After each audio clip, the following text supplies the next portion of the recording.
Hi, I'm Anna. And I'm Ben. We are AutoSave. Welcome to our channel. Today we're watching Attack on Titan, Season 4, Episode 19. Last episode, we got Zeke referring to himself as Big Brother. Last episode, we got Falco referring to Gabby as his love. The love of his life. And lastly, but not leastly, we got a very scarring image of Yelena's face that has been burned and etched into my brain forever. Have you ever seen Westworld? No. Okay, never mind. I was going to make a joke. I can't get that image of that face out of my head. It was really, really rough. But no, I don't know what to say, man. I've really been enjoying Attack on Titan recently, and I always have been, but this hit's different. Like, it just feels like the culmination of everything we've been through. I'm really enjoying it, and it's hard not to binge, you know? At this point, I just want to watch them all. It's like we can see that there's a possibility of an end there in front of us. We're going through hell and we see the light at the end of the tunnel. Maybe it's another hell. Maybe it's... I mean, the true hell would be the end of the show. So, you know, hopefully it's not the end of the show. I have made a vow to myself. I keep getting surprised and upset when I see a title card for To Be Continued, but I know when it's going to come. I know when it's going to come. It's going to be after 22 to 24 minutes. And guess what? After 22 to 24 minutes, I'm going to be okay with it. It's never truly a surprise. It's only ever just maybe major disappointment. Yeah. And I'm not going to react to it at all going forward. I'm just going to, I'm just going to let it end and let it pass like all things in life. I'm serene. I'm a new Ben. You know? We're going to be calm, cool, and collected. Yeah, I'm calm, cool, and collected. You ready? Yeah. Sweet. I wish I could freeze the still of Porco to see if Marcel was in the window as the reflection. Two brothers. Big brothers falling off the wall. I feel so much anxiety and nervous energy at the moment. Porco. Oh.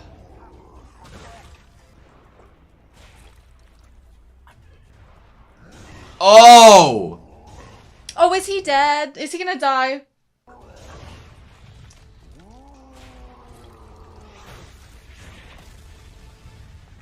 Peek. What is this song? It's so good. Oh!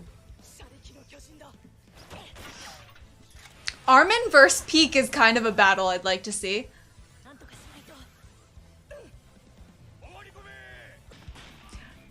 Come on, Niall, you better live through this.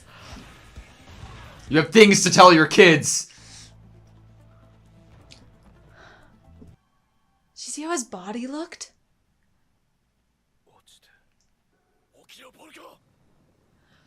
Oh.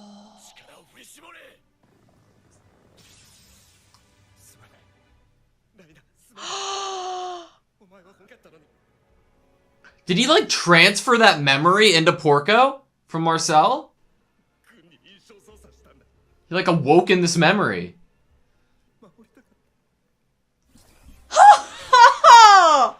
Oh, I knew I needed some Reiner and Porco time. That was great.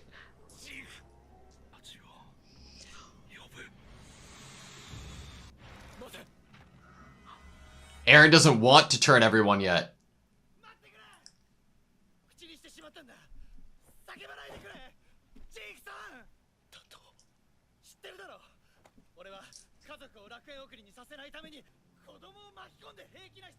Miscalculations. Who drag kids into this?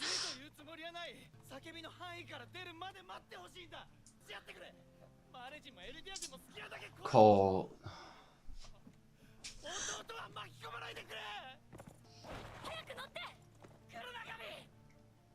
Zeke's like, I know what you mean. I have a brother too. Kids. It's always been about kids.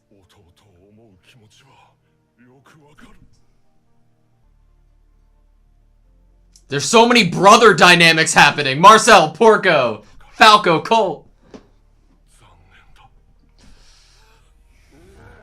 No!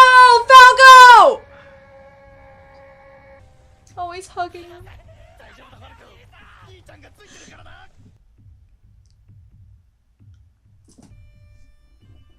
Oh. Niall? No! I can't start crying yet. No. Oh. Oh, look at him closing his eyes.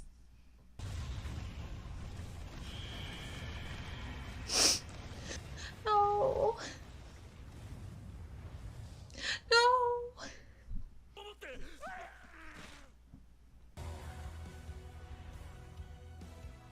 Falco? Falco can still become the Armored Titan. Yes, he can. Reiner, let him eat you. Reiner. Cole. He was so close to the transformation. Please, either Porco or Reiner.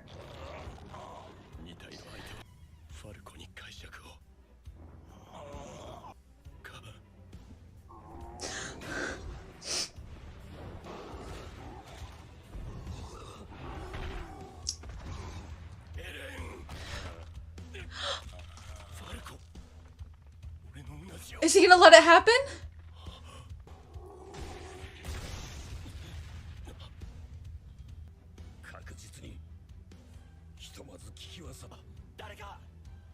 He might have left already. He might have already left the Orangutan. He wanted to do something for his brother.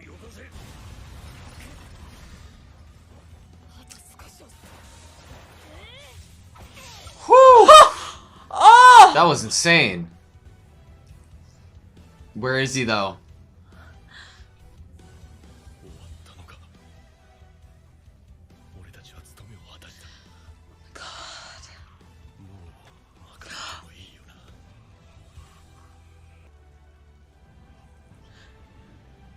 Oh, and Gabby has to watch it.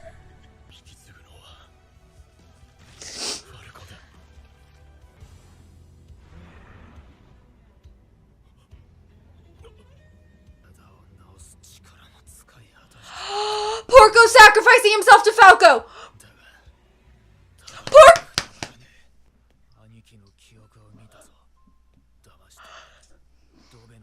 Protecting Reiner. And saving Falco.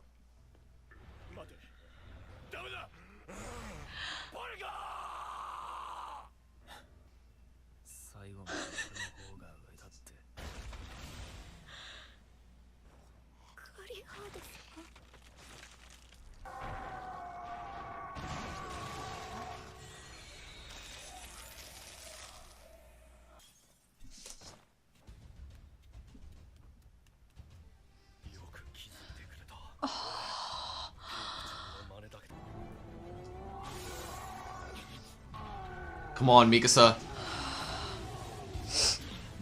Oh my god. Connie and Jean, even better than Mikasa and Armin doing it. Oh, fuck.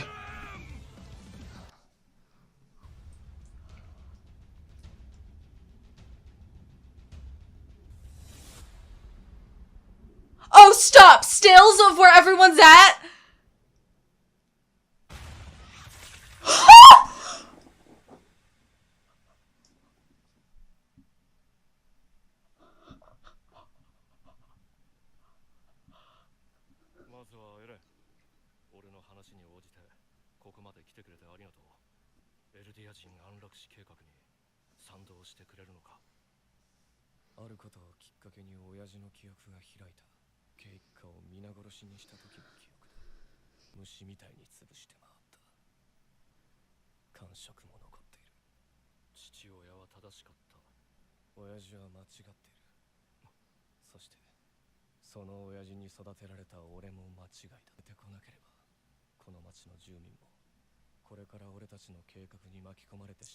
That's not true, even disagreeing with the euthanization plan.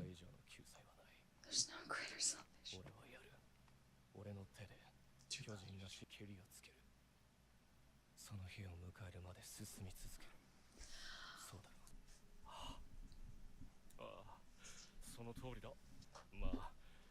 The baseball. The fucking baseball.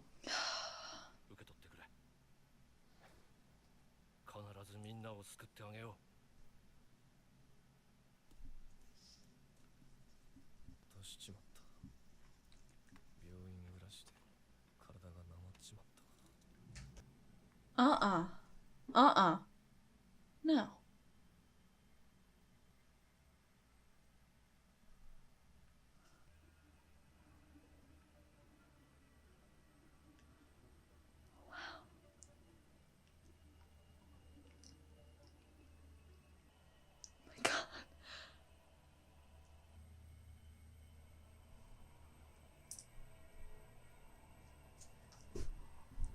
Before he died? Holy shit.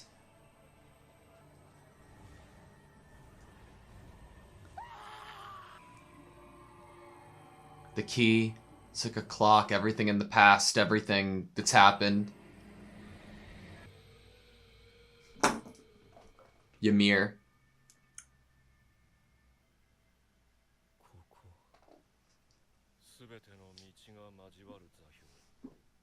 Why is he chained down?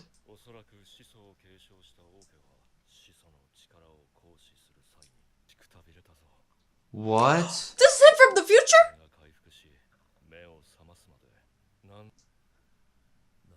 Being put back together.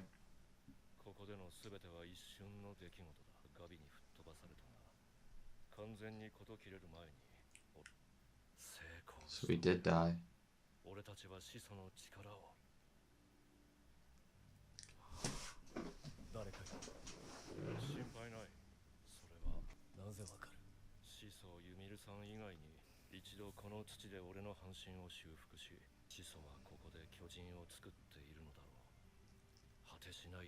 It's like she's controlled by it.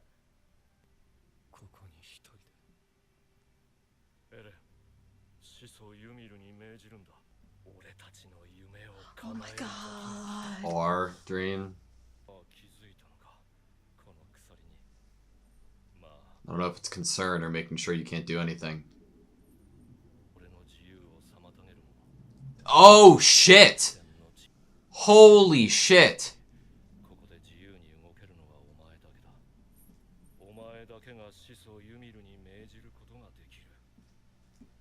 Truly bound to renouncing war.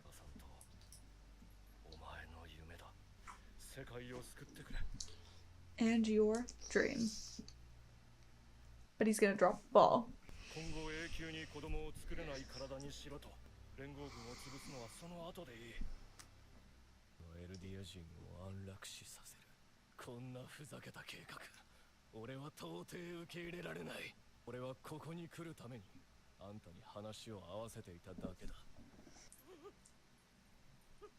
It's just like Mr. Kassan.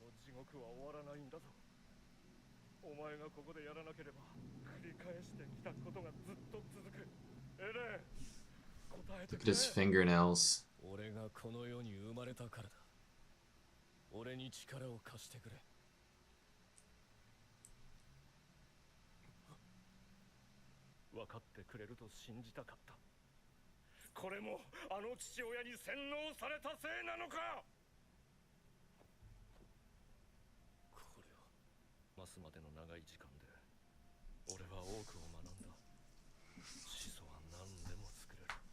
Oh shit!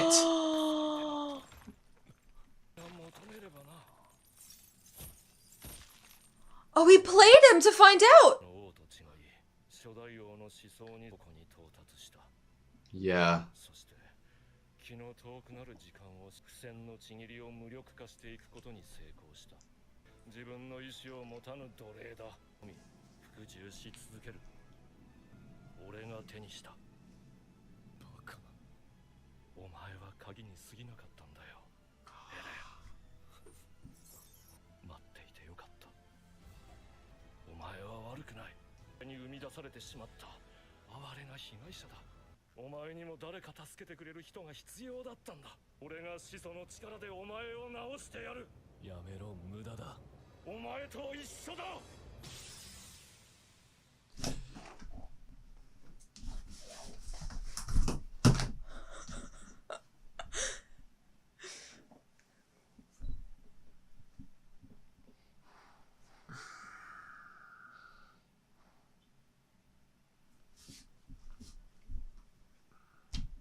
back to the discussion. All right.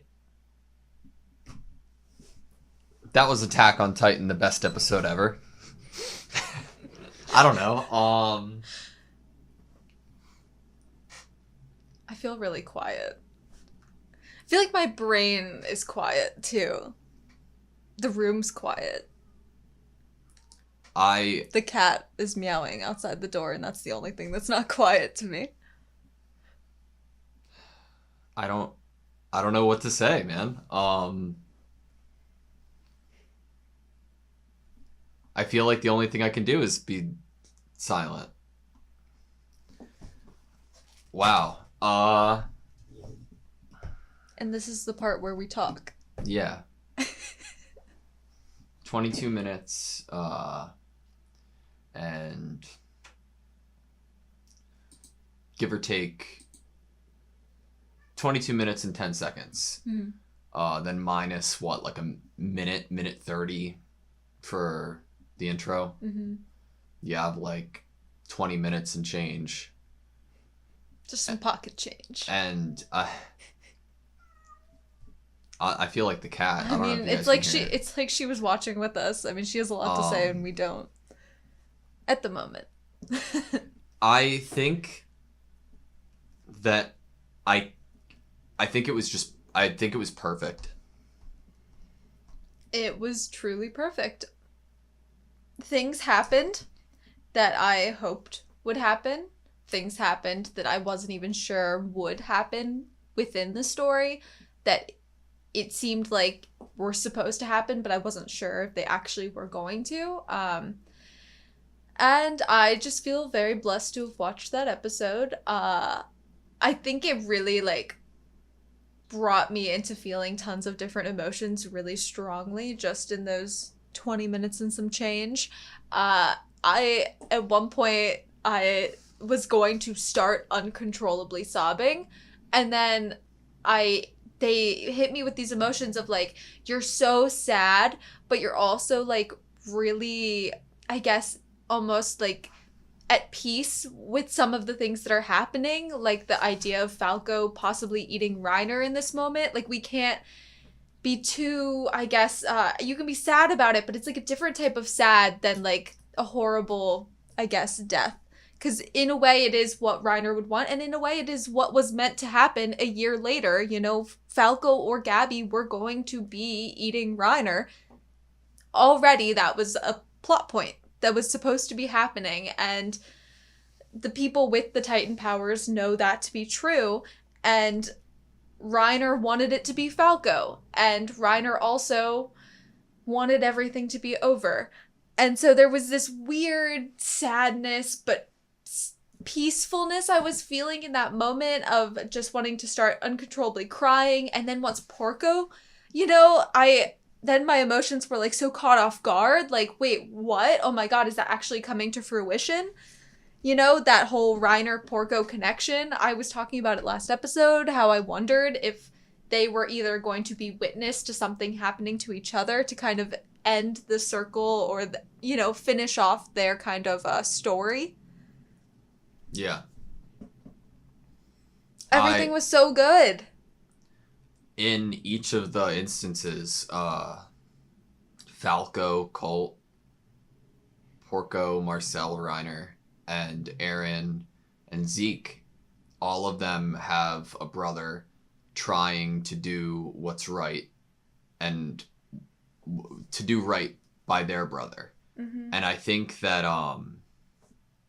that alone might sound like a very simple takeaway, but to make an audience member be able to feel that on 3 different levels in a 22-minute episode and have none of them feel cheap, and I don't know what to say. It was. They all have different dynamics good. Too. There was a separate willingness to sacrifice to different degrees for each of the brothers. I feel like they all, the older brothers specifically, each were willing to do or try to do a certain thing certain level to save their... by the younger brother. But, you know, in Zeke's case, I would say not as valiant as Colt's.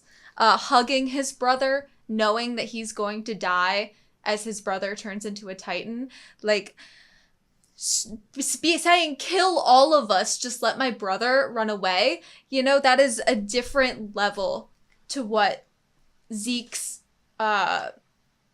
familial love here or willingness to sacrifice is. To you, it's a different level. To Zeke, it is not. Mm-hmm. To Zeke, this is saving Aaron's life. This Right. is saving him from the brainwashing that their father put them under. For Zeke, I am specifying. I guess it's a willingness to sacrifice your own self. Is like killing yourself, basically. Yeah. Letting yourself die in order to protect. I'll take your burdens, you know? Yeah. Or I'll do... I But you're right. I mean, thought Zeke about how I wants to phrased build it the back first time in the sense of to do right by their brother.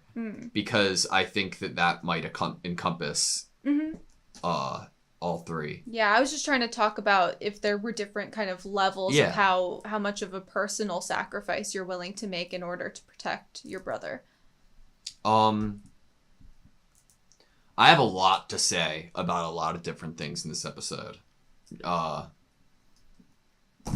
to take it from the start? Sure. Want to take it from the beginning? Sorry if I seem low in mood. I just don't know what to say. I'm just taken aback. I'm a little speechless. Me too. Okay. Title card. Two brothers already. Boom. Done. Episode's perfect. We already know, you know, the stage has been set. There are multiple brother scenarios. We're ready.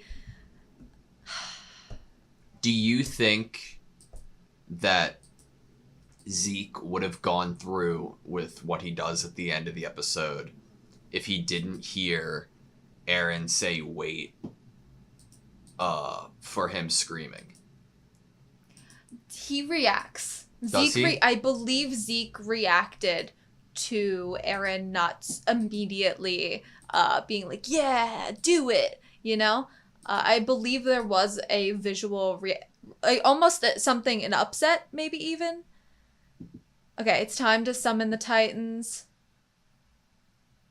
He starts, Aaron's like, wait. Reiner reacts. And Zeke has and then Zeke pauses. Like the look in Zeke's eyes, which I believe are Zeke's eyes at least, after the Reiner. So we see look. Reiner. And then Reiner this I is believe Zeke. that is Zeke because the hair is closer to the eyes. And I'm not suggesting that this is the case. I would totally believe that Zeke would have done it either way, but I wonder if this like made him lean one way or the other to see Aaron's hesitation here and at least maybe to have him wonder why, you know? It's like a first test almost. But maybe at this point Zeke thought that Aaron was totally on his side. Or and maybe then when he dropped the ball. Or maybe when he dropped the ball. When I said that out loud, I was like, oh, that is so funny. Mm-hmm.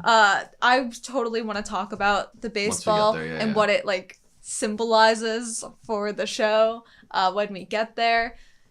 But here, Aaron did say, like, wait, not yet. But why would he say that, you know, other than is he not completely on the same page as Zeke? It's Aaron showing his hand a little bit out of, I guess, necessity, but at the end of the day, it didn't change anything. Mm-hmm. So, why did Aaron want him to wait? Because he didn't want, this isn't the route that he wanted to go down. He obviously... But he seemed to want to go there to the paths.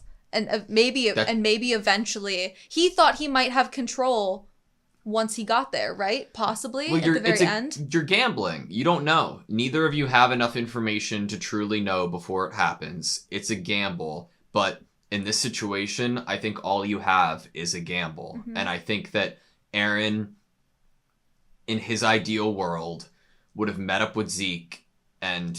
in a far away. I mean, they said they were meeting here. But no, I'm just saying he would have met up with Zeke and had that moment before having to turn everybody. I imagine that having everybody drink the wine might not have been Aaron's idea and might have been something Aaron went along with, and Zeke's like reassurance maybe.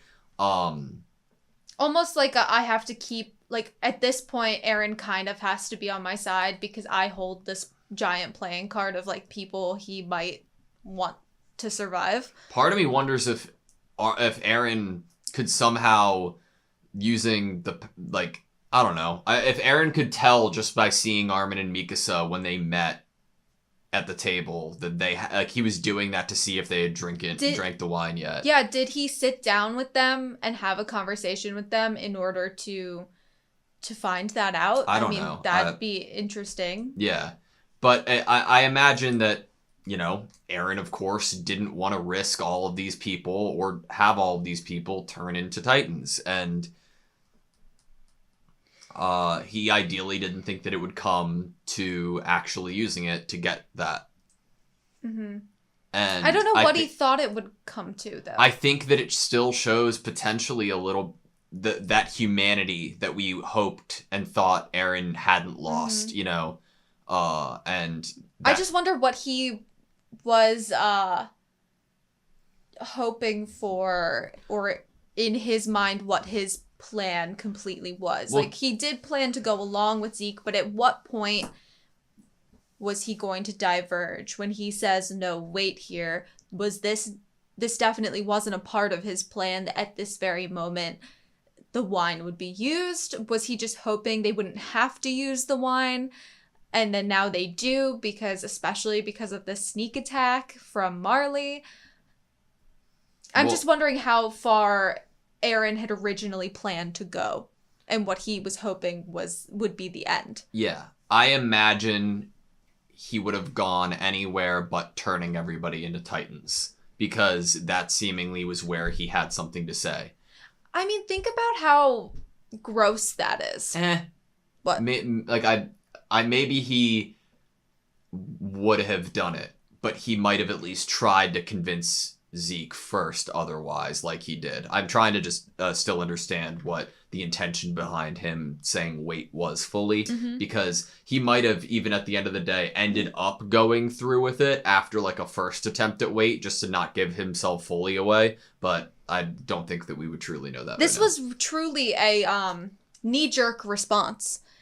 You know, he's really been playing it cool with Zeke. He's obviously been playing Zeke, and then at the end, Zeke kind of plays him at the same time. They don't truly actually trust each other, and they're not really on the same page. And this was a knee-jerk, like, oh my god, no, not yet. I didn't actually want this, maybe response, or maybe he thought they wouldn't actually have to use it. I don't know. I really would like to know, and maybe we'll find out what Aaron, you know, his plan A, B, C was in how he viewed how this was going to turn out. How did he react to hearing about the wine specifically? If we think about the wine, like, I don't know why. I don't think I talked about how, like, I don't normally curse a lot, but I'm going to say, like, how fucked up the wine is. I hope my mom's not watching. Yeah. That's the whole scenario of, I just remember back to when we first found out that these Titans that we hated, that we were scared of, that we were killing, were all people that had been discarded, punished by being turned into these things without bodily autonomy, basically, without free will, that are just killing machines. Like, truly the actual brainwashed of anyone, maybe, is the people that don't even have control over what happens to them after they turn into a Titan. It's so sad, and it's so fucked up that an Eldian would be willing to do this to their own people, you know, and use them in this way. Like, I know Marley used people in their war methods, you know, dropping them from the sky. But this is different. This is supposed to be one of the people who wants to basically save the world, save Eldians. You know, in his mind, he has this grandiose, righteous plan of protecting from suffering and, oh, yay, everyone should praise him. But it's just so messed up that he specifically, maybe that's why he chose wine to put the spinal fluid in, because he wants to protect kids so bad. He thought, there's no way a kid's gonna be drinking wine. Well, I think that Zeke, I think that it surpasses the level. I think Zeke has already gone through the stage of self-review. I don't know what past the point. He's past the point of no return. Maybe. No, Zeke has already consciously made the decision that his feelings are irrelevant, and that there is only one way and only one true way to save the world. And if that means he has to bear the guilt, the weight, or whatever it takes, Zeke will bear that load in order to do the better, to do what's better for humanity and in order to save the world. Right. And Zeke fully believes that. And in his own mind, like, he is the person, you know, like, it's too far gone in that, right? Does it make you feel kind of, I guess, I don't know how to say it, gross, when he's saying to Eren, like, our vile father brainwashed you, but then he's saying that this was, like, him and Mr. Casaver's plan, and he's willing to basically do all these horrific things for what he views as the only one way. It also seems very, like, tunnel vision. There's, you know, you're being forced into doing something, even though it was his idea and with his father that he chose. It's just so... I don't know, I feel grimy about it. What I, like, breaking a little bit of a fourth wall here, because typically I'm all, like, and I am all about and will continue to be about trying to understand these fictional characters in a show and trying to remove myself from the situation as much as I possibly can. Personally, fuck yeah, it's fucked up and slimy, and this is an awful thing to do. But, period, that's my take. But if that isn't obvious and clear, like, who's gonna be on board with a euthanized, like, that's fucking evil, right? But in trying to understand the characters and trying to understand the world, I think the mangaka's trying very hard, and I think that it's showing in a decent way that it's fucking vile and awful, but there could be an argument to be made that Zeke is a victim himself, and the trauma that he has gone through has led him to this position and led him to believe this. And it's vile and disgusting, sure, but, like, he's like, a lot of people in real history and in fake stories cover up their vile acts and intentions with good motive to get the worst possible outcome for other people and do the most damage to other people in society. There are a lot of obvious historical connections you can make there. But what I believe, and I could 100% be wrong, what I believe the story is trying to convey to me is that Zeke is not putting up a front of a fake righteousness in order to do this thing. He truly believes this is the betterment of other people. And I'm not trying to compare shit. I'm just saying that one is different than another. Like, both are fucked up and awful, but, like, I think Zeke, if I had to put him on one end or the other, right? One side of the line or the either, I think that Zeke truly believes this is the right way to go about things, and he'll do whatever it takes. I think when you said that when you brought up the mangaka, I would like to say that just add kind of more to that there are a lot of difficult messy things. I wish I knew his name. Sorry. That the mangaka has tackled in the show and in the manga that I think a lot of people would be very scared to try to touch, in terms of showing horrible actions, but also showing enough of like psychology to truly be able to understand how this fictional character can come up with these ideas or these goals or these actions to bring about their intentions from their past and from their trauma.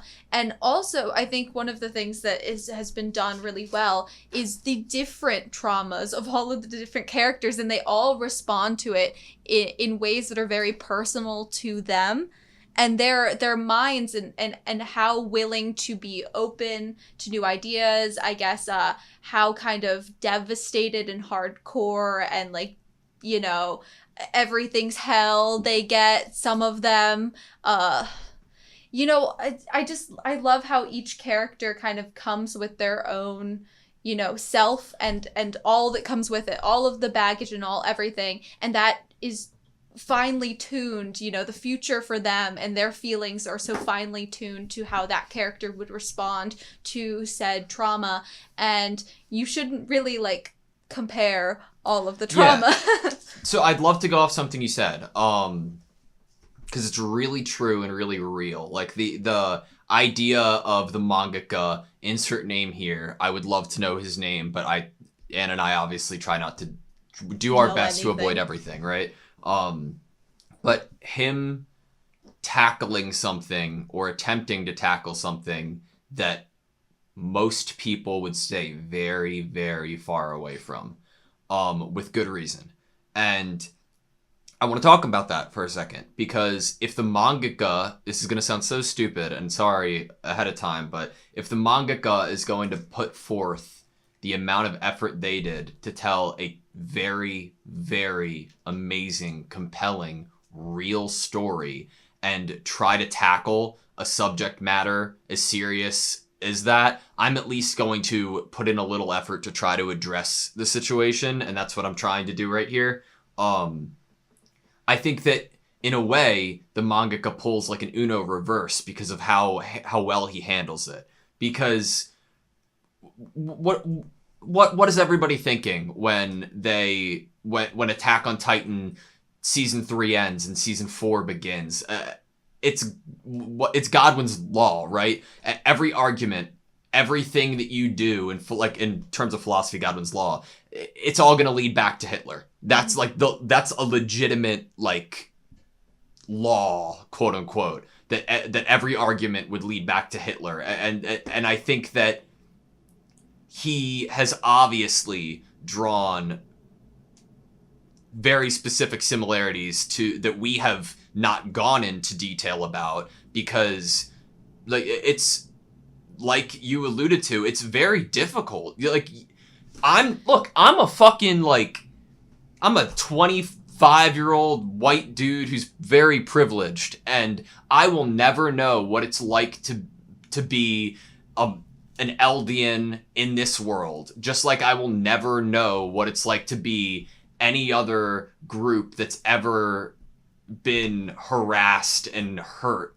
for just existing as they are. I will never know that. So it's not my place. It's not my soapbox to stand up and say what's right and wrong. So that's why I don't do it. Mm-hmm. What I try to do is understand each individual, fictional or historical, as much as I can, so that I can at least try to understand. It's not for any purpose other than just trying to understand. Yeah. And that's as much as I can do. And I can tell you that from what I understand of Attack on Titan, this is one of the most well-crafted, well-thought-out, thorough, every box is checked, no loose ends tied up stories of pieces of media I've ever seen. Mm-hmm. And I think that it's really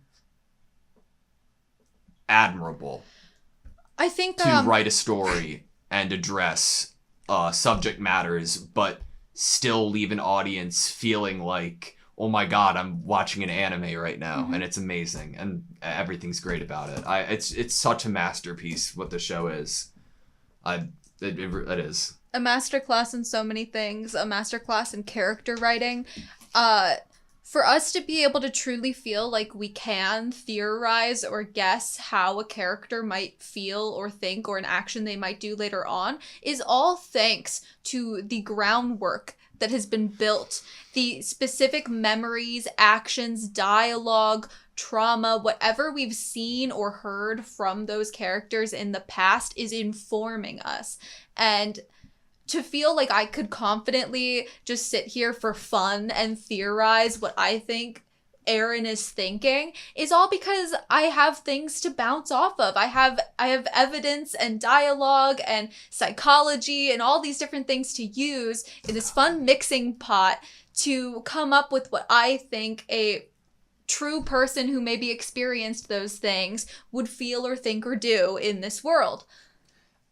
I know that I go extremely off the deep end in a lot of like the Ben theory corner, but it's fun. And I imagine that people, even you from personally talking, I don't expect people to see these imaginary fucking connections I've made in my head, and I know that they're ridiculous, but in my head at the end of the day, even the craziest of them all, this might be the only show we've ever watched that I feel like even my craziest off-the-wall theory, I can make an argument that somehow it's based in the reality of this world, and I've used my past knowledge of the story to make them. And I can't say that for anything else. I can't. Can you really say that a viewing experience of another show is this, especially if you handle watching the show in the way that we're saying that we enjoy watching the show? It's like playing a really awesome game. It's a puzzle. You're thinking. There's characters. There's all these things, and it's really an immersive experience that you are also. I feel like the viewers can be, if you want it to be, very involved in the experience of watching this show. It's so fun to get involved in the show. And I don't really think I've seen a show that I ever either wanted to get so involved in or ever felt like there was enough material or reason to get so heavily involved. The closest I can think of is A Song of Ice and Fire, and I've read that a bit, and I've watched Game of Thrones, and Game of Thrones doesn't touch Attack on Titan in the way that it handles so many characters and themes. A Song of Ice and Fire is completely different because that's written media and just text, so it's very hard to compare. I haven't read the manga of Attack on Titan, obviously, but that's the closest I could get. I thankfully, like, for reaction series, like, reaction YouTubers, haven't seen or watched a lot of things, but in the limited things that I have watched, this stands alone. You can't. Okay, in it stands alone. In anime, you can make an argument for which anime has the best animated moments, which animation has the best score, emotional moments, sad moments, depressing moments. Sure, you can't, like, the thing that's special about Attack on Titan, I have never seen anything else that has the same type of special. Mm-hmm. And I can say that I've seen most other anime or TV shows in general. I can compare, this one shares a special thing with this one. The feeling that you get. It could be in the same category or a genre you came up with. I can't with this story. Personally, and you know this, and I've said it before, I don't choose media that makes me think in my personal time. I normally have shied away from shows that would make me feel anything, because that just wasn't what I was looking for in media consumption. If I was looking for feeling something, it was just very happy, soft feelings, and not thinking. I don't have to think. It's all just, my eyes, my brain's just taking it in and not doing more than that, really. Not more work than that.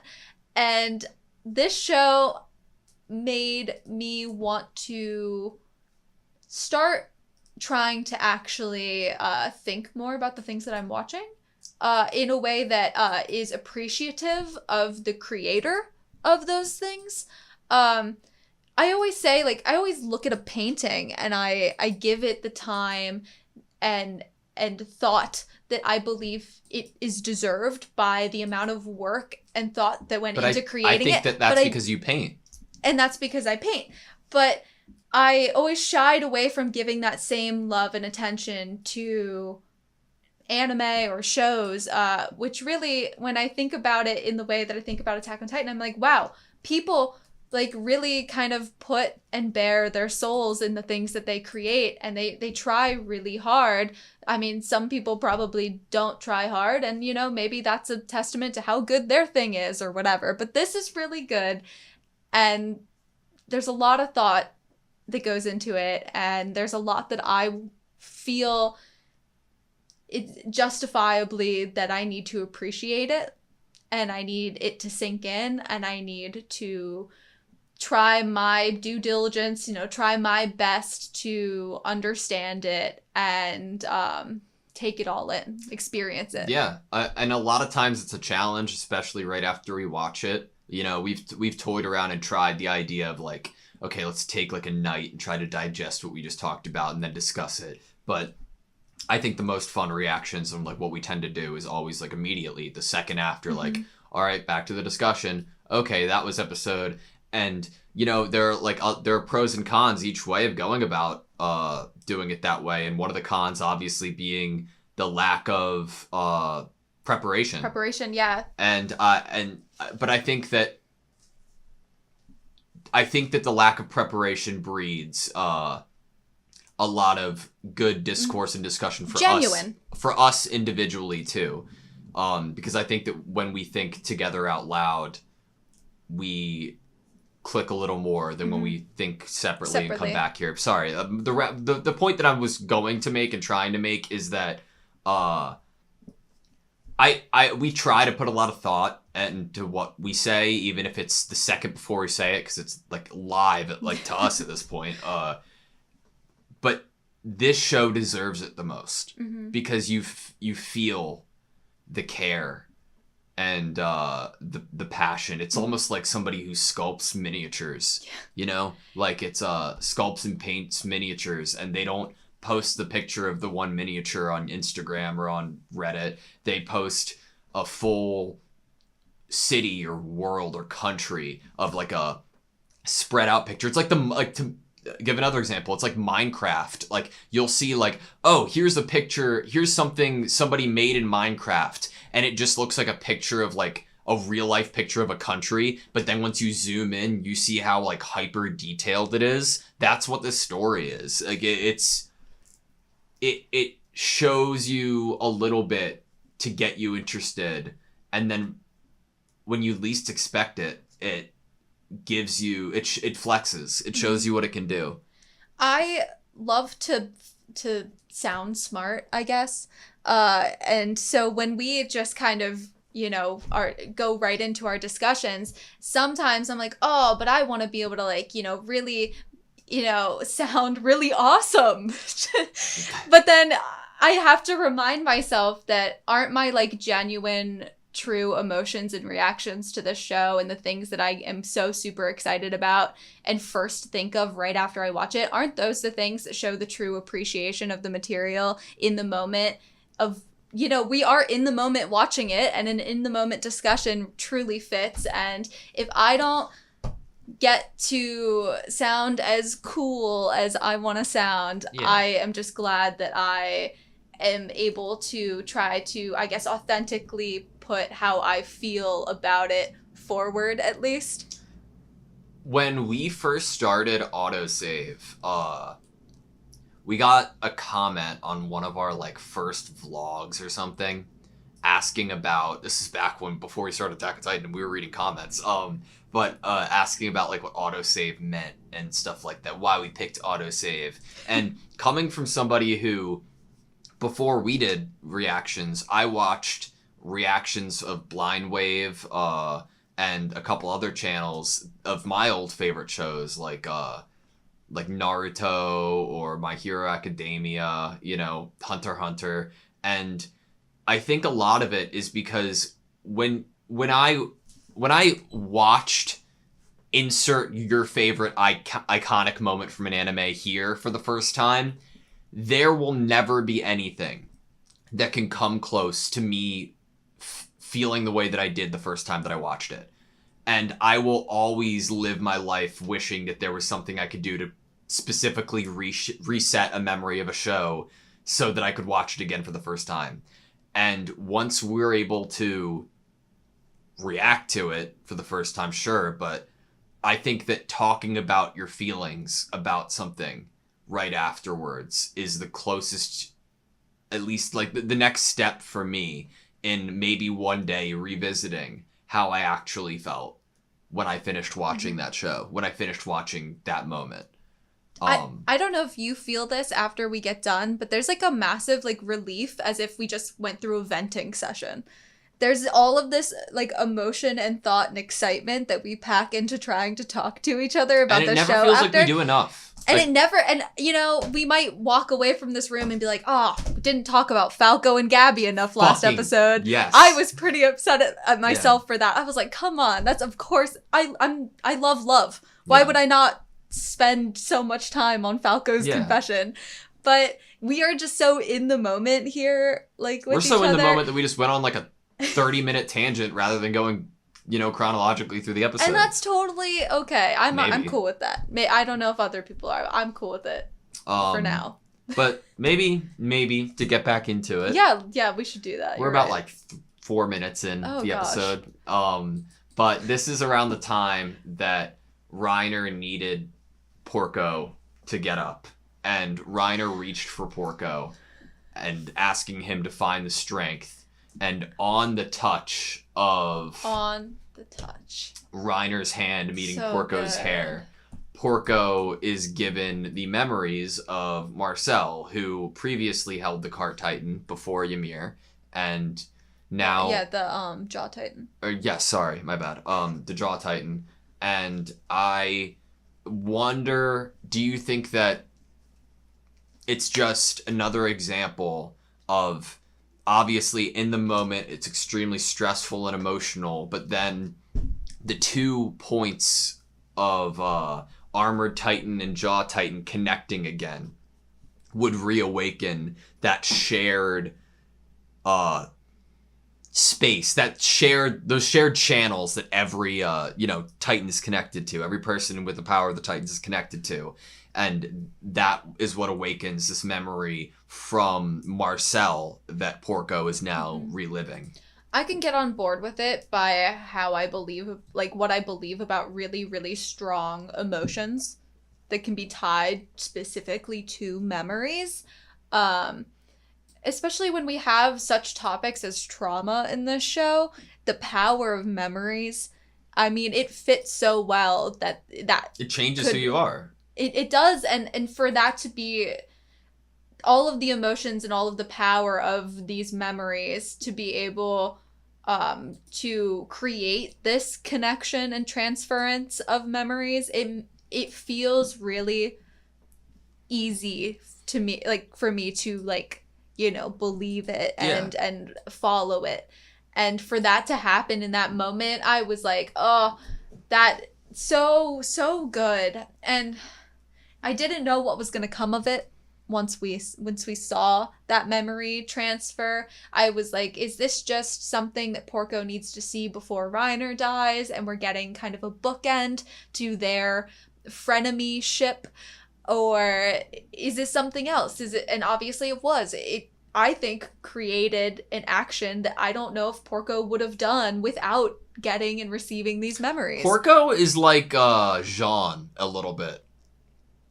You know, I like a somewhat comparison there. But sorry, but no, I completely agree. It does come easy. He's like Connie and Jean mixed together. Yeah, to give Porco the credit that he deserves, because he doesn't get a lot of shine. I think like two discussions ago or something, we were talking about like, I think it was last, and I was talking about the two of them. I am really glad with how it progressed here, because it leaves Porco off in like with his dialogue that he gave to he Like this is his, like he won it. Like he was always the stronger one. It's like a redemption of sort, because Marcel arguably took Reiner's life away, and this could be Porco giving it back even for a short time. It's like him realizing that his brother tried so hard to protect him makes him he does say that he's doing this because he believes he has the least likely chance at the moment. He is, more weakened, I guess, in this moment than Reiner currently is. It's supporting the decision that... And it's almost like seeing those memories of his brother made him be like, even if he truly wasn't doing it for a mature motive, might have been like, I'm gonna be mature about this, and this is what, I should do. Well, in the matureness of it, like, couldn't you see it? Like, Porco sees what happened, sees that Marcel intentionally inflated Reiner and deflated Porco to superiors so that he could spare Porco's life. It could be like Porco realizing, oh my god, that should have been me. Reiner should have never had his life taken like that and like used. It should have been me all along. This is me giving back what Marcel potentially like took from you, But then that also opens up other kind of door and question, that is, but is that what Reiner wants? Is this just two brothers affecting Reiner's life in ways that he has not asked for directly to them?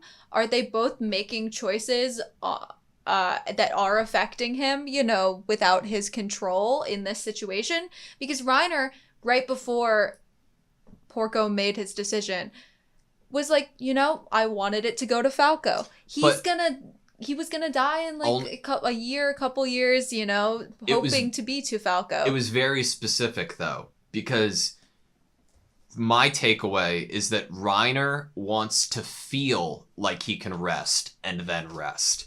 And I think that the only reason that, or one of the main reasons that Reiner was in that second, like I'm being specific about that second, okay with it and coming to terms with it, was because in that second, he thought that it was over. He thought that, like, he didn't have to worry about the Eren Zeke meeting. He thought he did his deed, he did his job.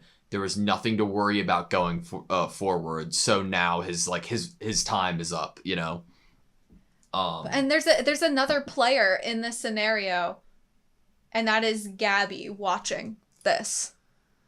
The man. cousin, the family connection to Reiner, the family member that, Colt is gone at this point. Colt cannot... we're skipping around so much, dude. We're like we were at the connection chronologically. And then the memories. We're where Colt pulls up with Falco pleading to the orangutan. I don't have to say anything. No, I want to apologize real quick because you made a really good point that we missed out a little bit on Gabby and Falco's moment last episode, and I felt bad about it too. And I think sometimes I don't want to. I don't know what people are thinking, or if they watch what we're putting out, and I don't want to like just bore people or go on. But I think you make a good point, and I think that we should appreciate or at least bring attention to the moments that happen in a chronological order, because I'm not smart enough to remember them all to recall them if we pass it. I think that Colt going up to the orangutan and saying, like, slaughter as many people as you want, Eldians, Marlians, it doesn't matter, just wait until Falco gets far enough away. We don't know a lot about Colt. We don't get to spend a lot of time with him, but holy shit, is this real? I loved this interaction, and I loved narratively Zeke's response to it, and it was brilliant. It was the only thing on Colt's mind, honestly, I mean, when he said to Zeke, the only reason I'm here in this position is similar to you. is similar to an experience that you had and connections that you have, which is family members and being turned into pure titans. And that is what Colt was trying to avoid all along, is that he and his brother would also be punished, and that their family, the other family members that hadn't been punished, would get punished for their connection. And to have your little brother who you were trying to do this so that this wouldn't happen in like a Marley punishment sense. Yeah. It's now happening, and you're trying to stop it. And I want to be a part of that hug in order to, I don't know why. It hurts. What's interesting too? Colt has all the information that someone would need to have to be able to think of, like, okay, if Falco does turn, there are ways that I could get him back, at least for a short period of time, if he inherits one of these abilities. All that, in my opinion, fucking out, like, rightfully so, out the window, bro. Like, if this is my brother in the moment and I learn this information that, like, oh my god, Orangutan's here, he has this power, if he uses it, then my brother's gonna turn. All logic and taking a second to think about what's best is out the fucking window, dude. I am full sprinting as fast as I can to that fucking orangutan fuck to try to convince him to let me save my little brother. Another thing that you could possibly go with is that maybe Colt kind of felt comfortable with the idea that Gabby was beating Falco out for a Titan. Maybe Colt was like, okay, well, we're both candidates, so we're both honorary Marleyans at this point because Falco is in my family. I'm going to inherit the Beast Titan. That means Falco doesn't have to do any of this. Did Colt ever do anything that was similar to how Marcel put Porco down to save him? Like, you know what I mean? Right. Was Colt, like, maybe happy with the fact that Falco was not doing as well as the other candidates and probably wasn't going to actually inherit a Titan. We know that once one person becomes a Titan and gets the power in Marley, the whole family is protected. Yeah. And so it really only needed to be one of them. Dude, I'm getting, like, emotional in a way that I didn't when it was happening, to see expressions are drawn so well in the show, man. When they switched to from this hug to Gabby, and I'm just looking at Colt saying, like, I'm here for you, because he already knows that it's coming, and he has no fucking care for self-preservation. He's just like, I am here for you, Falco. Like, what? Like, through the pain, through whatever's to come, like, God. And then looking at Gabby reaching for him, the effect, of it reminds me what people's opinions are, not people's opinions, people's experiences are who have lived to tell the tale of what it's like to witness a nuclear explosion. And there's long story short, there were a group of people on aircraft carrier who were a little bit away of a nuclear explosion, and part of almost like a experience or test of what it's like to be around it or be in the vicinity of it. And all of them were told to, like, do everything you can to close your eyes, cover your face, cover your ears. And even though they all did that, all of them said that they could see through their eyelids. They could see through their hands. It's this almost coloration does really, I guess, have that effect. Yeah. It's like there's something about it that it kind of it's how could just coloring people in this way evoke such kind of fear within the viewer is so interesting. That a use of color, especially a bright color, a yellowish color, normally colors that are synonymous with feeling grace or power, happiness. And in a way, I just said grace, and now I'm like, oh, and Yelena thinks Zeke's god, god with godlike powers, and Zeke's doing this. Interesting little thought there. And then we get Pixis. Is he drinking? Yeah, but I'm glad that out of every character we saw turn, We got a little more time with him. fucking hate that Niall's dead. I have come, like, I'm so upset that Niall's I dead. I am. There's still some people to eat. So with Titan powers, I don't want Niall to be dead. I think that Niall being dead is Falco's, like, fate of meeting Niall's family, potentially. You know, It's because of Niall's interaction with Falco. Yeah. I agree with you. It is kind of fated that Niall would not survive and Falco would here. But the shot of Pixis, I'm glad that if anybody got it, Pixis not only, like, had a longer moment, but he came to terms with it. And I know that I'm saying that completely, like, the story didn't tell me that in captions, but just the way that his his pupils changed and how his eyelid closed halfway. He completely realized what was happening and he accepted it in that moment and then closed his eyes. This might be like Anna crazy time. Oh. But is there any credence in thinking that maybe Pixis hadn't actually had wine before this, and he decided to do a similar thing to Erwin and lead his men where they needed to go in this and die with them? Yeah. Especially, we get a shot of him drinking at the very end there, and he did have, I believe, the colors of his bands switched. Like, I didn't think he had drank anything at first, and then it seemed like he was wearing the one that he had, and he said, I believe, to either Connie or Armin, like, oh, I drink too much. And so I'm thinking that's not, like, totally crazy to put out there as, like, a question or possibility that maybe he hadn't actually had any of the wine. I think he did, but I really like that as, like, a theory. I don't think I'd ever hear, like, if that was true or not. I don't know if that's even important to know, like, the truth of that. And sometimes not knowing everything is beautiful. Yeah.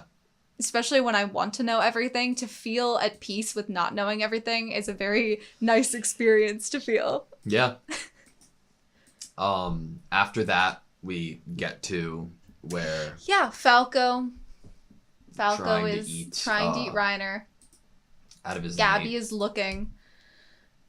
Do you think that Falco's trying to eat Reiner's nape because that's what the orangutans telling him to do? Because it's trying to take down Reiner? Or because in some roundabout way, Zeke's trying to still save Falco? I don't think so. Gotcha. Well, I like it. Actually, I like it, but then I'm gonna be like, ooh, I don't know, because Titans have this weird sense of where people are, like in houses and inside. So it was the closest person to him that wasn't Zeke or Colt. Well, Gabby, I guess, was closer. Interesting. So maybe you have a point there, because Gabby, I believe, was in a closer proximity to Falco. Well, we know Orangutan can control the Titans that he turns a bit, but... That is an interesting, like, question of, did Zeke, even though Zeke said to Colt, basically, I'm prioritizing my brother and me. Yeah. Did he control Falco in any which way in order to have the miscalculation survive? Aaron creating the whole crystal and then, like, jumping out. Jumps out of it. And, like, somersault. I loved that. Yeah, it's like a jumping out of a window. It's and so then he's great. Running. So good. God, how is this 22 minutes? I cannot wait to talk about something as we come to it a little later on. But glad you noticed, Aaron. What does this mean? Imitating Peak and pretending to be dead. Because Peak did the skeleton thing and then hid under it so that Magath could be on top. You're and right. then so I was gonna say funny. this just as a funny bit. That when Aaron was running, it reminded me of something in Mob Psycho. If anyone's seen Mob Psycho, I'm not going to say, but you might know. Yeah. You might know if you have. Yeah. And it just made me laugh a little bit when we rewatched Aaron running like that. Okay. 12 minutes and 1 second.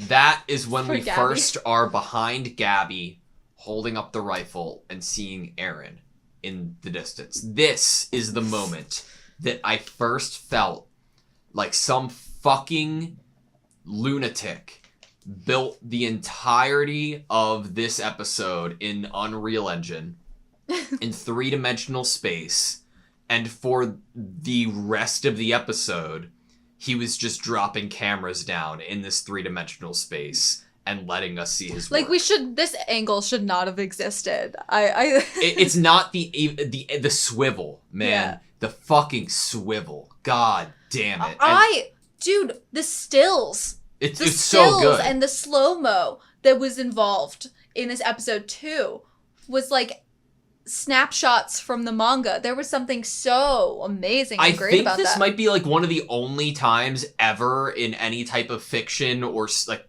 any type of media I've ever seen I've appreciated slow motion and stills. Like it was so powerful in conveying the scale and the timing of everything that was happening here. Mm-hmm. There's not a cheapness to it. You know, it's no shortcut to do the stills here. It's the opposite. Is very purposefully placed to kind of evoke gravity of a situation and really kind of show you and let you, like, in the moment understand where every single person is and what they're currently going through and feeling.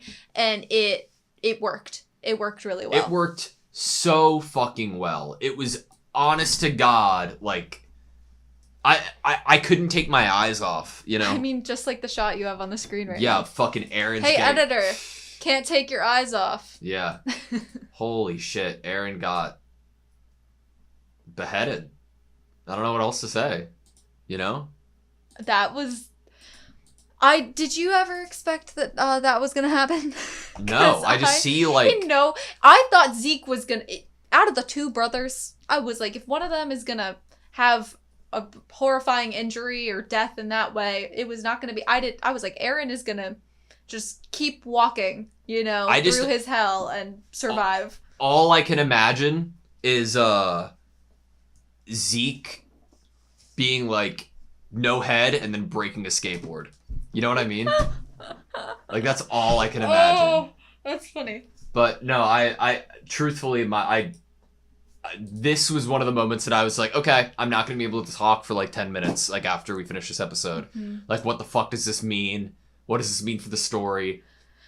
What my mind just like shut off at that point. I just know that like after this episode, once we are like, you know, I don't know, am I gonna cry? Am I not gonna want to talk for a few hours? Maybe, I don't know. But let's get into this mid-roll that you just pulled up. Hell yeah, you want to read it? Sure. So, Scream. Eldians who have ingested Zeke Yeager's spinal fluid transform into pure titans from his scream. Losing their own will, these titans obey Zeke regardless of who they are or their lives before.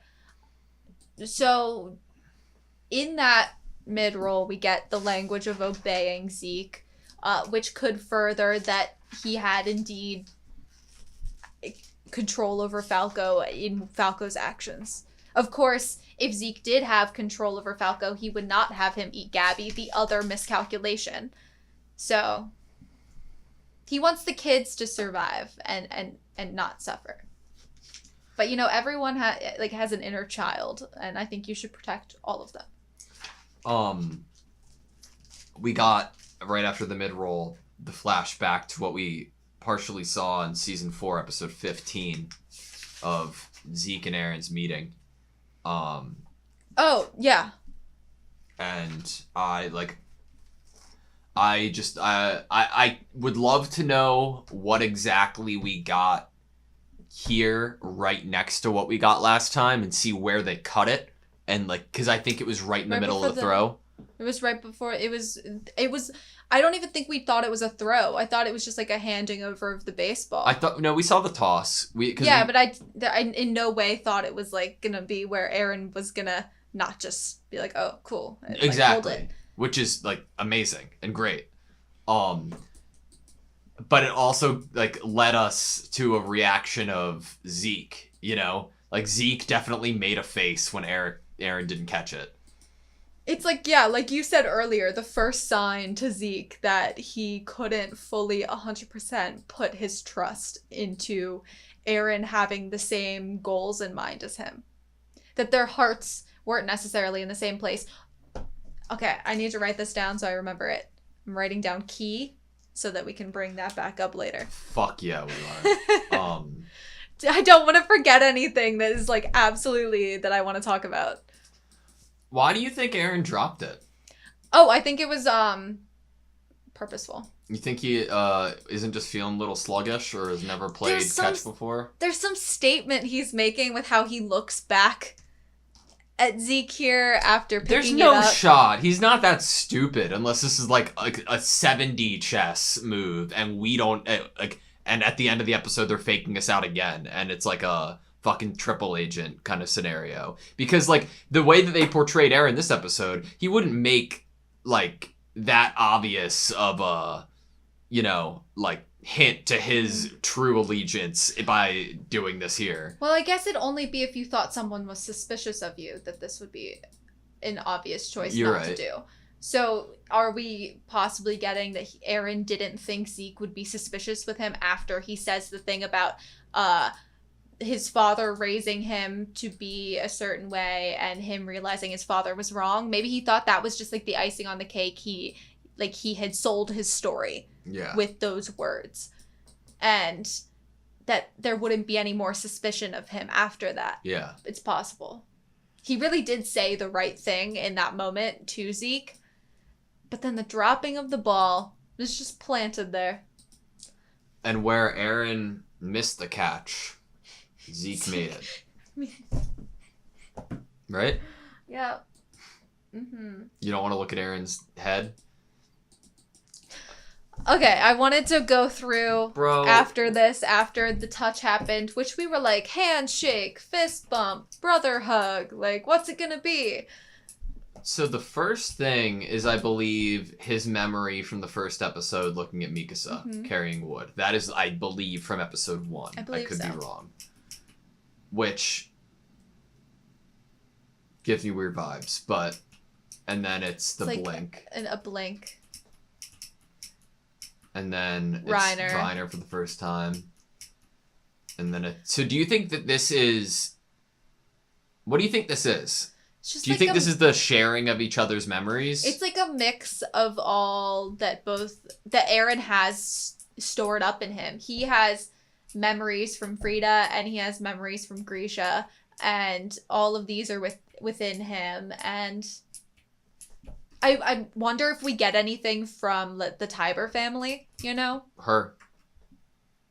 Oh, is that Frida brushing her hair in the mirror? Correct. But that's not the Tiber family. Oh, yeah, correct. Sorry. I got too excited.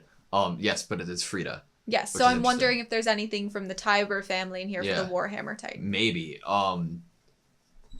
Why did Eren get the Frida memory when he did? Didn't was that when they touched him in Historia? Maybe. Yeah, I think it might have been. I thought it was no. It was Eren alone there. Eren was alone in that room. Right? I mean, it could be emotions evoked by memories evoked by strong emotions, and I feel like that ore created by Titans would definitely strengthen any sort of connection and kind of like the emotions that were encapsulated in that room of like the slaughtered family. Definitely could awaken some memories of the founding Titan within Eren in that scenario. It's like an amplification room, basically. Yeah, I agree with you because I could be, again, 100% wrong. I don't think that they touched when he first saw the memory, the eyes through Frida. He saw maybe... I think he saw not this picture we're getting of her looking in the mirror. He saw maybe, was it Grisha's slaughtering of the family after touching Historia? Correct. And then, yeah, so this was more like was this when he woke up? This was when he woke up. He woke up and he was chained up, right? Yes. Yes, okay. Which I'm like, at that point, he has the founding Titan power. He has the attack power. So, based off of our previous discussion, if any of that is still, substantial or could be true, then he could at that point see past and previous memories, especially if Frida had at one point been in the same place. Mm-hmm. But I don't really know. I mean, he also had to be carried and put there by a royal family member, meaning true. Historia's dad. So Then we see the crying with turning into Armin running. It's like the shared memories of both of the brothers. The family members. This is of Grisha's Frida, memory at this and, point. Grisha's memory. Turning red in the background. And Frida looks angry. Is Some that Levi? I can't. Sasha. Yeah? Looks like a... Sasha and Connie. They're fighting over something. Oh, yes, it does. Okay. So it looks really scary when you it have looked like it a skull, paused. didn't it? Yeah. He's just Falco. short hair, bald, maybe. Falco. Can't really tell that one. Yeah, I didn't really know that one. The Colossal peeking over the walls. Oh, that's awesome. That's a really good shot, though. Isn't it? I like the style that it's done in, that it's not like a realistic shot from the actual like anime. But I like you can see the wall a little bit, you know? That's so it's neat. It's more like artsy. I like it. More graphic. Okay. We're in a sauna. It kind of looks like Levi on the left. Levi and then Jean, it kind of looks like. And this is Reiner. And then Reiner in the middle. Is this something that hasn't happened or did, and we missed a time period where Reiner had facial hair and was with them? I like the idea of hasn't happened, because I think in the discussion of last episode, we brought up the possibility of the Attack Titan being someone that possesses future memories. Mm-hmm. Who is this kid? Is that the sister that actually had the Warhammer Titan? Kind of looks like her in the eyes, but as a child. It also could kind of look like Grisha as a child, though, right? I don't know, how the eyes are big, remind me maybe of the Tiber family. But it does go into Grisha, that's for fucking sure. Oh, it does. So maybe that was Grisha. Maybe. But Grisha's like... Is this right before he's eaten by Eren? Or is this when he's pleading with the royal family? The Rice family. And then it flips on its head. Is that the wall where he was pushed off? Or this is the chapel, and that was showing him underground pleading. Ooh, maybe. But then it turns into... No, because it does turn into a bird. It's a wall. Flying over a wall when the key is dropped down. The fucking key. Eren's the key? God damn it. Me fucking thinking I had the best character development, becoming the backpack bitch. Nah, Eren's been the key the whole time. Who is that? Who is that? Who is that? I don't know. Blonde person, blue eyes, terrified face. Whoa, that's somebody we've never seen. Person That with looks a collar like and then like Misa an earring with Death... yeah, like there's like an earring with a cross on it. We're going back a little bit. Everything red, let's try to look at it from the past, and everything blue has yet to happen. Okay, well... Once it starts getting color differential. Red that's happened. No color. Red in the back, that's happened. A little bit of blue. Like red, we know. But, like, it's not all... Red definitely happened. It turns into blue here, though. Like, and blue is starting to, like, infect red. You know? Mm-hmm. And I don't know if I see a direct correlation yeah. because but we there definitely were some don't know things these that I fucking thought people. should have been the other color. And we haven't seen this much of a blue background yet, right? Person with glasses. Who are you? Why are all of these people we don't know screaming? This could totally be the future of what's to come for Eren, perhaps. Or for the Attack Titan. I like the idea that everything after the key swipes is future. Yes. Like the pendulum swings. So like if Eren's the key, and after the key swipes, right? So it's like we've rid ourselves of Grisha. We are past Eren's the point. time has passed even, maybe. Yeah. This is after Eren. This is like... It's like every person that is going to have the Founding Titan after him. We don't know if... Titan. Yeah. Which I think any person who eats Eren would have both. And the Warhammer, right? Correct. So... As long as he's not dead here. Right. The first person we get is blonde, blue eyes. We don't know... Could be Historia's child. I was like, we don't know if like of anything really about Historia's child Or yet. it could be Historia. And then the next person, choker, crucifix earrings, black hair, other necklaces. Seems like it's up kind of in like 2 buns. It's like a different time period, a different time place, period, you know, maybe. different style. That Person with glasses. yeah. With an Armin child haircut. Okay. Now we're spinning again. Another bird. The bird's flying again. Fucking birds, bro. And now we get the founder. Ymir? Yeah, the converging of the paths, right? Mm-hmm. So it is everything in the future and the past, you know, like, Mm-hmm. and Aaron seeing it. My God, I don't know what to do. I feel like I don't even understand the next 5 minutes of the show. Yeah, the next bit of the show, I am almost scared to tackle. So yeah, in terms of like rewatching God, it. I'm gonna sound like an idiot. Talking about it. So I'm scared of it. me too. The whole perception that we get right away, correct, and I'm gonna be wrong here, but just between us, correct me if I'm wrong, is that they're both able to be here. Zeke is here first, but he is bound by the will of the first king, which is the anti-war kind of, like, you don't get it, you don't really have any true power here. I believe it. This is his vow renouncing war, and then the switcheroo is pulled. Yes. Which shows us that Zeke has been here for a while, even though you can't confidently say years because time all happens at once here. Yeah. But he was waiting for Aaron to wake up. so why is Zeke here first? Because Zeke is royal, maybe. Because Zeke had a Titan before Aaron did? I'm don't just know. gonna go more with royal because Zeke has woken up in this place before. That's true.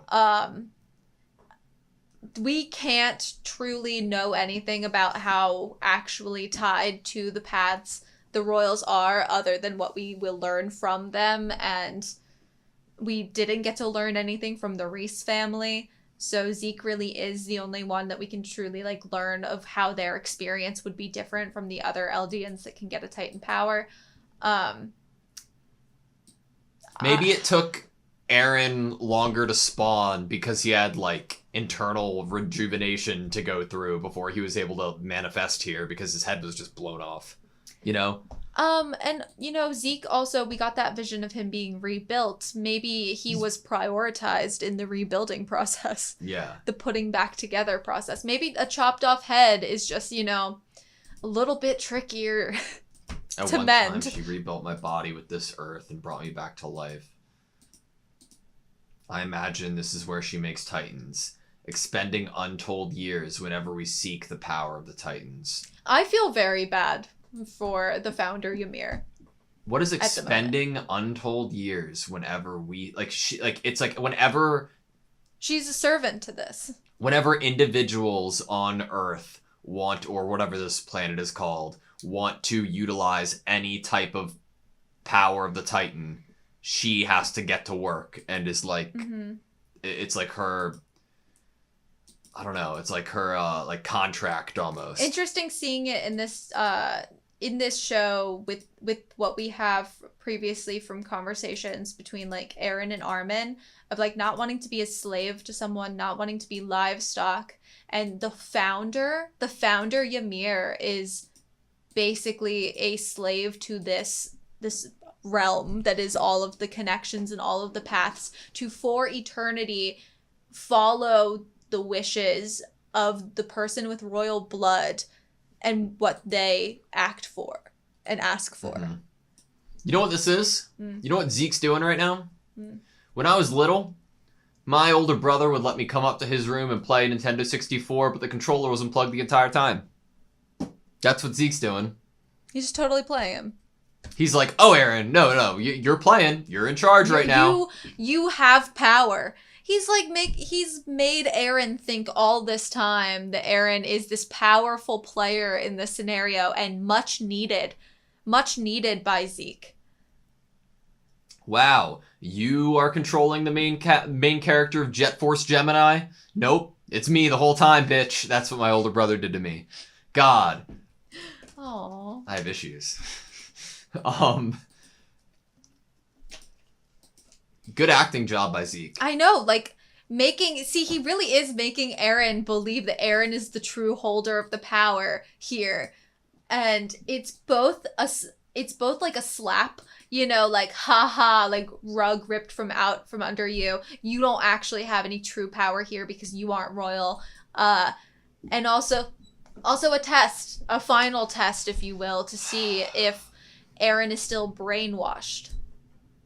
What a fucking gamble, dude. Sorry, brother, I was only playing along in order to get here. Neither of them know what they're doing, like, fully. Like, nobody does. I know they have the most info here, but, like, it's still a fucking gamble. Do you think that Eren only calls Zeke his brother because it's one of the things he did to play along?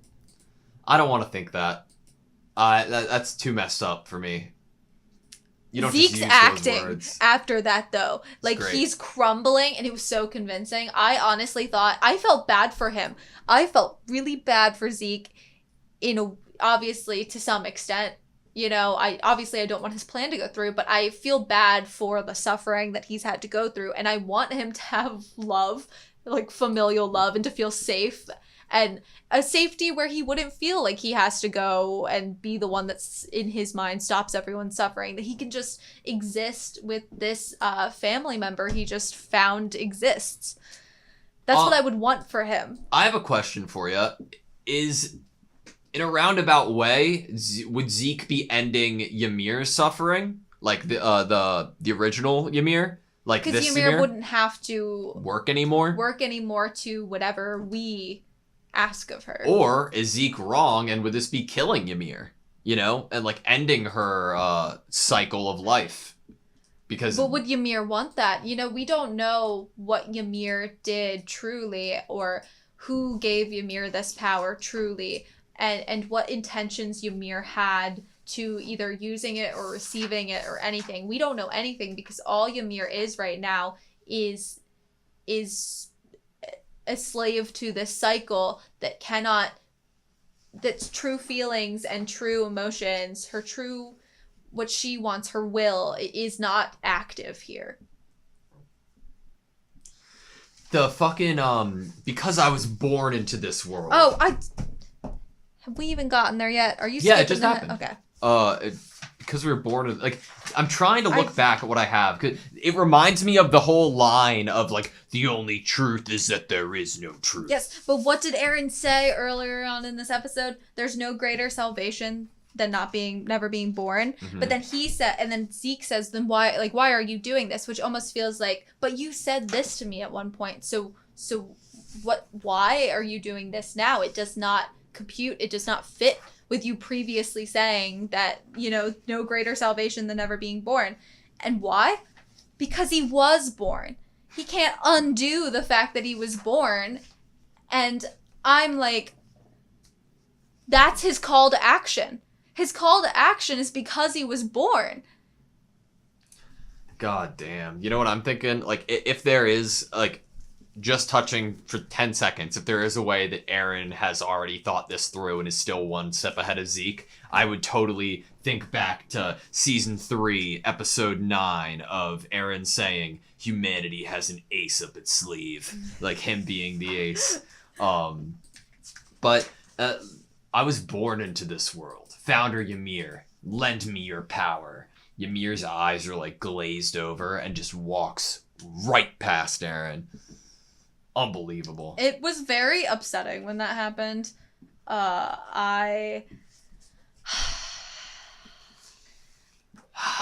This whole scene scares me. It's scary. Is this a result of father's brainwashing again? And then, oh my god, Ymir. Just the look in Ymir's eyes is very devastating. It is. It's like she doesn't have control, right? I mean, yeah. Yeah.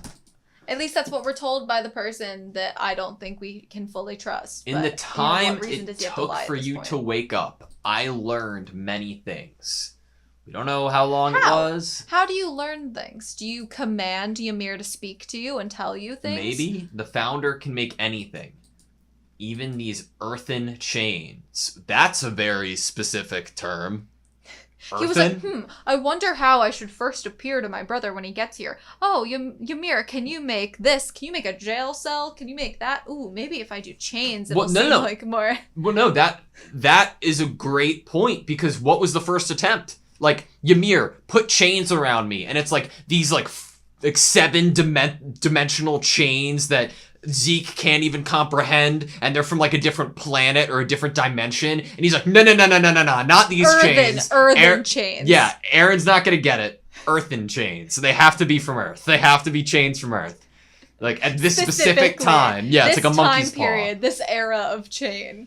I wonder if the founder's from another planet, if that is, Aliens. It's not a god and it's not a devil of all earth. As long as aliens. I, with royal blood, wills it.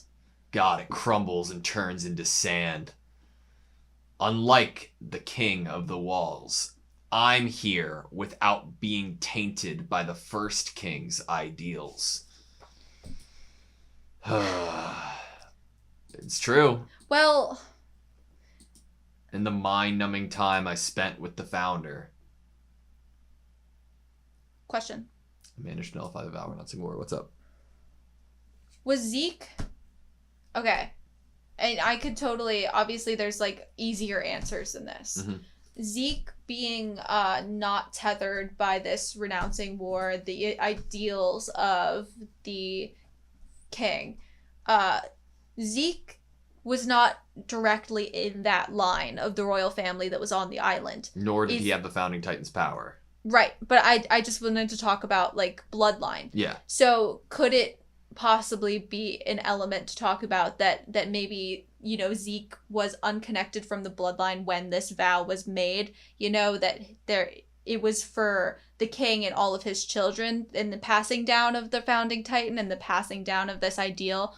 And that it wouldn't be just anyone with royal blood. It was the passing down through his direct line. I think that's a good point. I think it could be. And obviously Zeke wasn't born yet. I also think it could be, like, we saw that, members of the Rice family had been like, oh no, I'm going to be different. I'm going to do this. And then once they consume the power or the founding Titan, then their eyes change. Mm-hmm. It could be that the thing that's kept Zeke the way that he is and gives him this power is just his lack of having the founding Titan. You're right, he doesn't actually have it, he's only touched it. Yeah, he's using the founding Titan's power. He's using it through he's using Eren.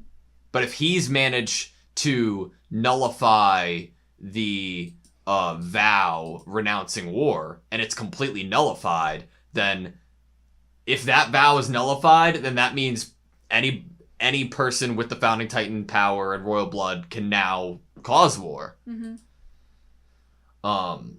Though possessing tremendous power, the founder is a slave with no will of her own.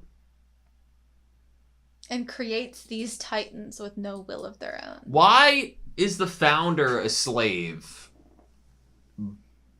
Well, that's what we don't know, because we don't know the intentions of, did Ymir seek something that she should not have sought? And this was a punishment of seeking this power. That for eternity she would be a slave to it. Is the founder a slave to it, or is the founder a slave to somehow the vow to a separate vow, or like what I'm trying to think of? Did the king also place another restriction on Ymir? It saw that maybe if Ymir was able to freely talk to his descendants, that Ymir could convince them otherwise of this. Maybe it comes with the vow of renouncing war, is the vow that there's no other influence on his family members that inherit the founding Titan. If there is a timey-wimey element, and there is another fucking ace up our sleeve, just to go back to it really quick, is there a way that Aaron could have been the first one to set the vow into motion, or to at least have imposed certain restrictions in like a, everything's connected type of way that Zeke wouldn't have necessarily planned for or known about? I don't know. The Attack Titan's in play. I know, and based off of our Can the previous Attack discussion, Titan, can Aaron push through this. Can Aaron, if Zeke does ask here for his euthanization plan to come true and have Ymir do it, can Aaron stop it in the last second because of the Attack Titan? Maybe. Like, is there still hope? Do we still have hope? She believes those with royal blood are her masters and obeys them, so that clarifies a little bit, but I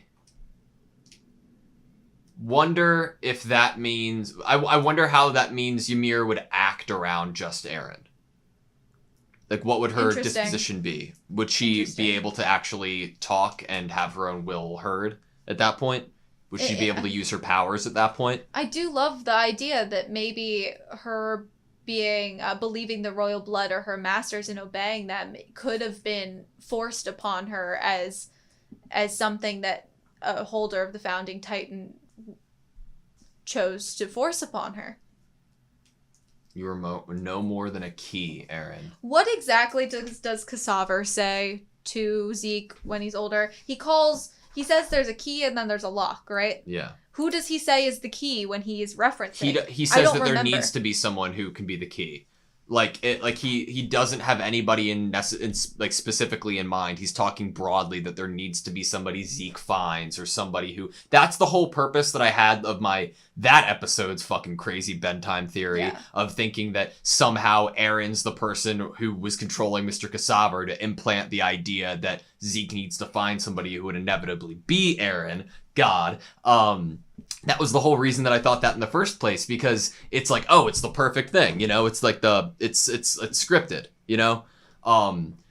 but I'm glad I waited to hear your true feelings. Like, what is it that the founder has, the pail? Is it full of water so she can forge, make sand into something? I guess it's like building sandcastles, like it's with some water. You and I are tragic victims born by that vile father. But I had another father. He has this very desperate. He's trying to save Aaron. He truly believes this. You need somebody to save you too.